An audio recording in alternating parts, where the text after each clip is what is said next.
Hey, welcome back to my channel. It's Christian here, and I am so excited to dive into more of my 2 cents. I mean, the topics are going to be amazing.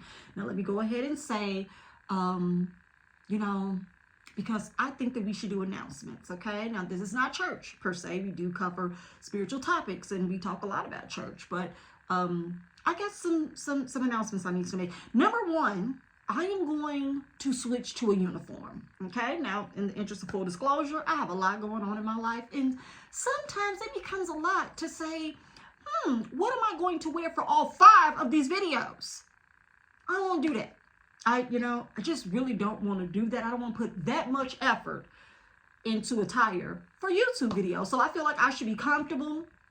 You guys should be able to get this good information with no distractions. We're not here to see what you got on, sis. We just here to hear your 2 cents. Oh, yes, indeed. So your girl gonna be wearing all black. That's that, all right? That's the first announcement. The second announcement today is I have a mark on my white desk. This is bothering me. I don't like it. 0 stars. Do not recommend. It's upsetting me and my girlfriends. So what she's going to do is politely put a cup on the black spot, because who wants to look at that the whole video? I don't when I watch this back. Not that I'm going to edit it or anything, because I do my video straight through, boo. Okay. So yeah, I'm going to put this cup here for today. I wish I had my New York cup. I'm saying it loud in case my husband wants to go fetch that for you, girl, and bring it in here for me. It's black with an I love New York, little message on the front. That would be dope. Man, I wish I cared enough to edit this video and go get it and put it back here, but I don't. I like to keep it clean, fresh, cut, upload after I record and move on. So I think those are the 2 announcements I just wanted to get out the way today. Oh, no, number 3, third announcement. I am very proud of myself, okay? It is time for me to get my faux locks retouched, and if you are a black girl or black adjacent, you know that when you get braids and your hair starts to grow, your new growth coming up around here. Well, I have, slicked the edges for the members of the community, and can't come out here looking any kind of way. So if you ever see me with the headband on, be like, oh, it's time for sis to get those locks redone. Okay, just want to get those announcements out the way. Now that we have cleared the space on all of those things, and I've set your expectations for future videos with my uniform, and hopefully I get this mark removed, and lastly, the headband. Now we can go into our points that matter most while we're having these conversations. Number 1, you are not alone. Number 2, number 2, you're not crazy. And number 3, God still loves you. Welcome to all of our new viewers, our subscribers. We're growing, y'all. We are growing. And I am excited about it, okay? I cannot lie to you and tell you I'm not excited. I don't have my subscriber count viewable. And it's not because I don't like the number or it's not enough people. It's just really not about subscribers to me, you guys. It's not. It's about this kind of being like therapeutic, connecting with you all, and really just being able to share my 2 cents. Like, I love the platform of YouTube. It's not really my main thing that I do every day. And so I'm fitting this into my schedule, but it's becoming so much more than just a fit in. And I want us to authentically, organically, and transparently grow here. And if y'all want to see my subscriber count, I don't care. I think right now we're sitting at 145 subscribers, which is crazy because when I uploaded my first video last year, I think I had 4 subscribers. And then when I logged back on earlier in April, and I was like, dang, sis, how you get to 100 subscribers? You ain't even posted a new video in 10 months. So I know it's slow and steady. You grow the way you grow, but I'm excited to have you guys here. And I'm not a really big YouTuber, so I don't know all of the different vernacular and how to tell you to subscribe, set your notifications, whatever. I don't know how to. I'm not gonna say I don't know how, but I don't do all of that because it really is about the message to me, and I really do care about hearing you guys' 2 cents and your opinions as well. So with that being said, I'm going to go into the video, but I do want to thank all of the new people who have found videos here on my 2 cents, and you're enjoying the content. It is touching you, and you are Like literally connecting with the first 3 points that I make in every video. You're not alone, you're not crazy, and God still loves you. Keep that in mind, all right? Today's topic is a good one because we're going to be talking about backsliding. Going back, girl, boy, what have you done? Yes, backsliding, y'all. Now, let me give you guys some context about what backsliding is. So backsliding in the holiness church, and I don't know if this is a term used in all religious cultures or if it's just in Christianity. In maybe Baptist, I'm sure, Southern Baptist, I know, I've heard the term backsliding, okay, my whole life. A backslider is someone who simply have stepped away from the teachings, the values, the principles, the beliefs of the scripture. You're a backslider. You're literally out here doing whatever you want to do. You're not living holy. You're not acting saved. You out here not living by the cloth.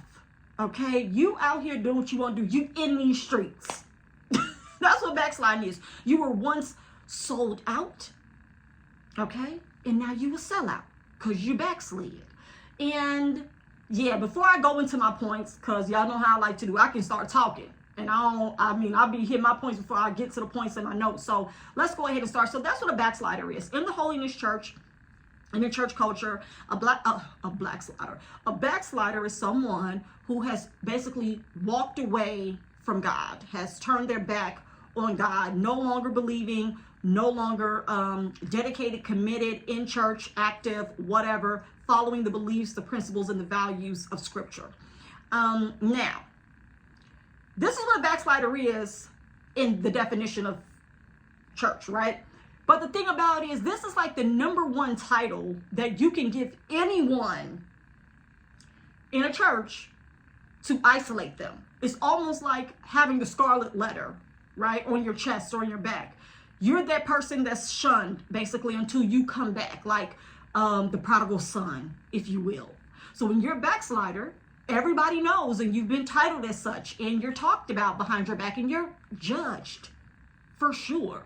So this is what people usually say about people who are no longer doing certain things in church, acting as though they're a believer and they're saved. This is, in my opinion, a cloak and an excuse to treat people with no compassion, to not extend grace. And again, I'm getting into my points, but I don't like the terminology because it's like, who are you to say that this is the state that I'm in? I'm in a backslidden state and I'm of a reprobate mind. It's a lot that goes into it, but let's get into it. So what qualifies as backsliding? Listening to secular music, fornicating, adultery, really breaking any of the 10 commandments, you know, but some of the more outward expressions of that, where people can actually see that you're doing these things, or hear, like if you're cursing, right? If you're drinking, if you're sleeping around. And to be honest, some of the old school church people, it's just not coming to church. That's backsliding. Like before I told my mama that I didn't go to church no more, she just assumed that I had backslidden because I was no longer in church. It wasn't that I was doing anything else that would be constituted as sinful. It was just my non-attendance was backsliding, was walking away from God. Backsliding is literally, in simplest terms, walking away from God. And that is only determined by other people. Like, God is not out here telling people these things. Other humans in church have come up with this term, and they're the ones that cast this title upon people that they feel are no longer walking with God the way that they think that they should. Is giving control. So that's what qualifies as backsliding, doing any or all of these things. Next, why is this mindset, to me, in my opinion, this is my 2 cents, considered dangerous? It's considered dangerous for several reasons, but I will, bring it down to 3. Number 1, it's an expectation of perfection that is not realistic. When you choose to serve God and you give your life over to Christ and you are saved now, everything that you did prior to that, you're supposed to denounce and walk away from, leave, turn your back to, and never return again to engage, interact, or go back to those places. And the danger in that, as I've talked about before with losing my identity in church, is that you literally are expected to just stop doing certain things cold turkey with little or no excuse, or with little or no alternatives and resources and tools to actually strengthen you to not want to return to certain things. Now, certain things aren't bad, and you shouldn't even feel bad about wanting to still participate in. If you like a certain kind of music, I hear what people in church say about protect your ear gates, and I get that. There may be some music that some people just can't listen to. But for the most part, there's some gospel music that I cannot stomach because of the heaviness that I feel when I listen to it, or the emotions that it evokes. And I know that it's only because of the chords and the song and the voices that make me feel an emotional connection and have an emotional response. It's not even really the spirit doing anything. It's just the music. So if we're thinking about telling people, well, if you listen to secular music again, you backsliding, is that really the ruler? Is that really the standard that we're out here setting and saying determines how saved a person is? So it's the expectation of perfection that makes the backsliding term dangerous, because nobody's going to ever get it right and ever be perfect. You're always working and you're always evolving as an individual in work, in life, in business, and in spirituality. So if this is the title that we're putting on people, who gets to tell you that you're backsliding for judging me? Who gets to tell you that you're backsliding, when you're not loving your children and you are provoking them to anger? Like, who's out here pinpointing that for you? Those are things that people don't get to see. That's behind the curtain. So we have to be realistic about who we're putting these expectations on, and honestly, what tools they have to not even desire to go back to certain things that may have been bad for them. I'm not going to say sinful, but it may have been bad for them. Addictions, right? Relationships, different situations, traumatic experiences that they need to overcome. That's not backsliding if they have a relapse. Whoa, that was a revelation right there, live on camera. It is not so much as backsliding as it is a relapse. But in church, they would never give you that level of grace. They would never give you that kind of consideration and compassion to say, just as if it was alcohol or drug abuse or sexual addiction, you possibly could return to it if you didn't have a safe space to grow and to thrive and to be restored in. And at church, they want you to let it all go today, the day you say yes, and never return to it again. There's a such thing as relapsing in every area of our lives. And so backsliding is a term that is toxic and dangerous because it makes you feel as if though you should have just shed all of the desires and all of the thoughts and all of the actions on that very day at that altar or on that phone call or wherever your awakening happened. And it's just not fair. There's more work to be done. And slapping the title of backsliding on it is not that work. Okay. Next, not extending grace. Just mentioned that it's dangerous because it doesn't leave any room, right, for the person who is getting over something or learning new information or a new way to live. It doesn't extend grace for them to say, hey, it's not going to be easy. You are going to have to develop or form a new habit. You are going to have to develop or form a different taste bud or a different appetite for certain things that you can use, right, objectively, to not go back to certain things. And again, me being a psychology major, I understand that therapy is this tool usually for a lot of people. It gives you the resources, the steps, if you will, and the assets to actually get your healing, what people in church like to call deliverance. But if you were in therapy, a therapist would give you tools and you would have a plan of action. You would have assignments. There would be things in place for you to do, whether it's counting to 10, whether it's removing yourself when you feel anxiety or pressure or you're stressed or you don't have the answer, or you feel like going back to something that used to not be good for you. They would give you tools in order to overcome that and extend grace and say, hey, you're learning. You've been doing this for 30 plus years.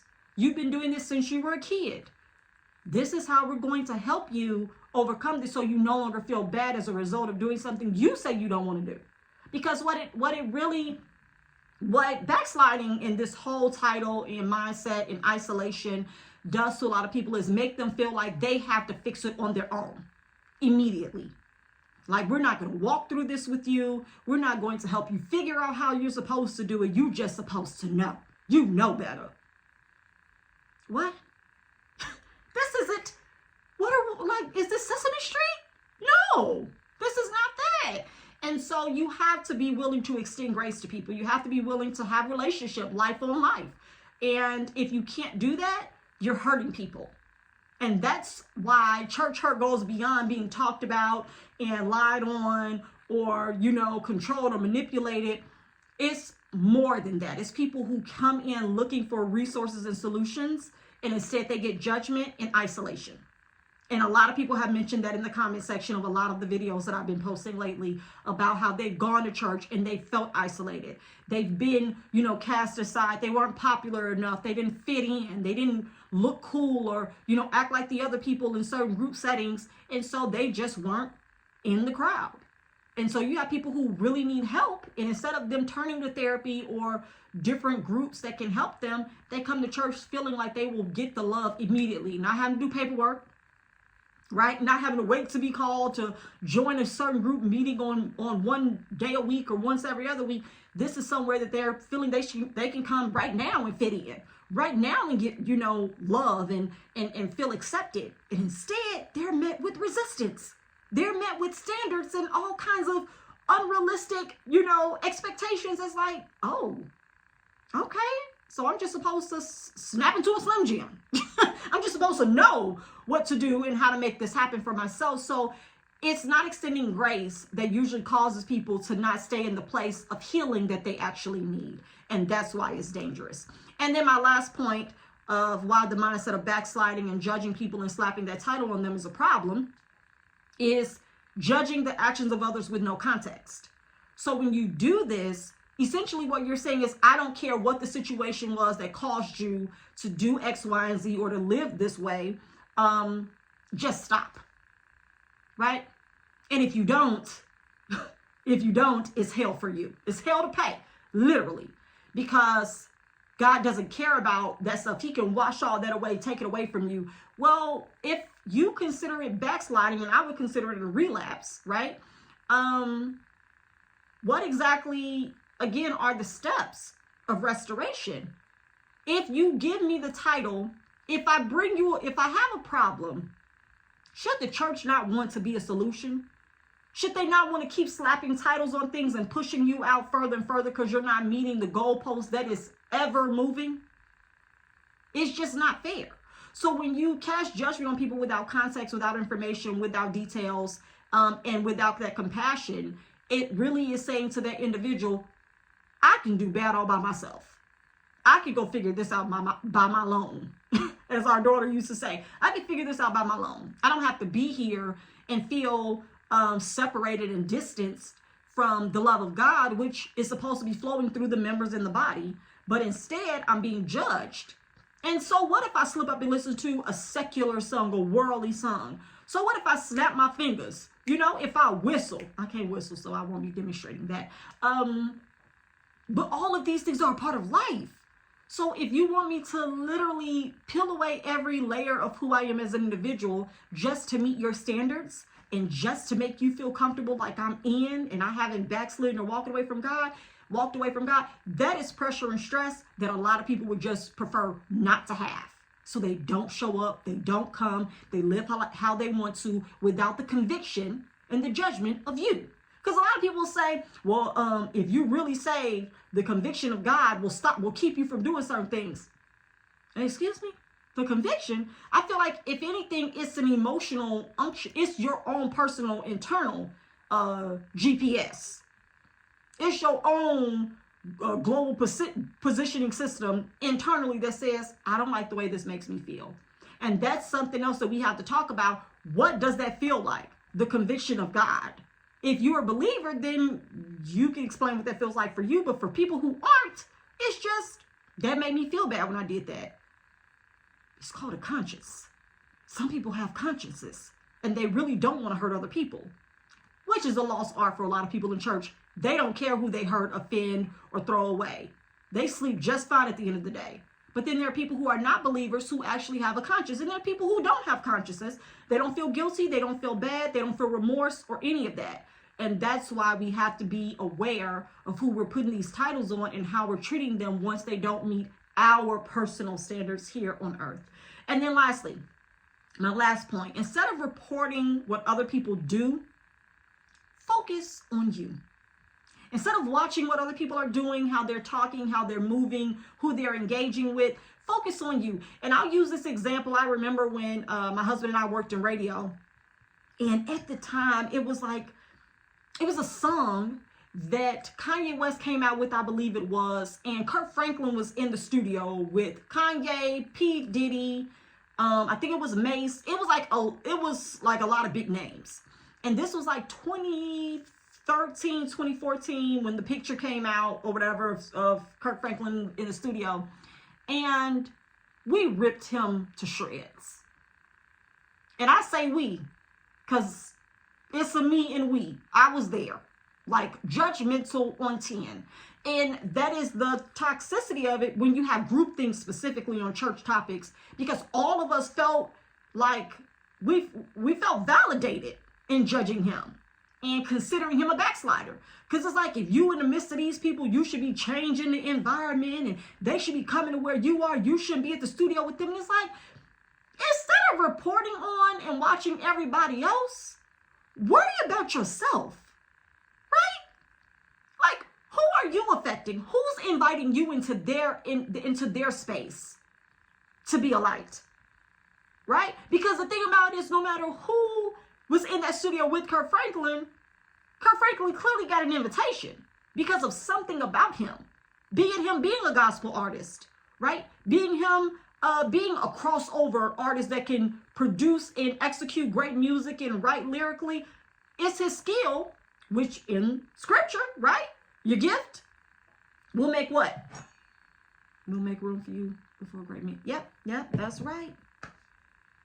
We know that scripture. We'll say that all day when we want it to benefit us about our gift making room for us. We're okay with it then, but then when it's someone else, they're backsliding. When it's someone else in a setting that we don't think they should be in, they're not being a light and they're not being salt. You're salty. And you know what I do with things that are salty? I spit them out. So we have to ask ourselves, are we focused on the wrong things? Are we judging people and calling them backsliders when we're not even walking the straight and narrow ourselves? Don't be guilty of doing that to people. Don't be guilty of isolating individuals who simply need resources. That's the takeaway for this video. Before you judge or title someone as a backslider or have walked away from God, just consider that they've had a relapse and they just need better resources. Will you be one? All right, that's it for this video. I've enjoyed it. I know there are probably a lot of points that I didn't touch on backsliding, but I tried to present the issue and then present some solutions and not, being too much of a gray area, going back and forth on the problems of it all. We know the problems, but for people who are really dealing with this, or if you have dealt with this, or if you're dealing with this, you need to know that there's grace for you, that there's space for you, and you're learning, you're growing, you're shedding a lot of parts of yourself. And if you weren't in church, you probably could get through this process a little bit quicker because there are people who can help you outside of the framework and the mental heaviness of you never being enough. And that will alone make you relapse and be like, dang, well, if ain't none of what I'm doing working, I might as well keep doing what I was doing. That felt good, because right now this feel bad.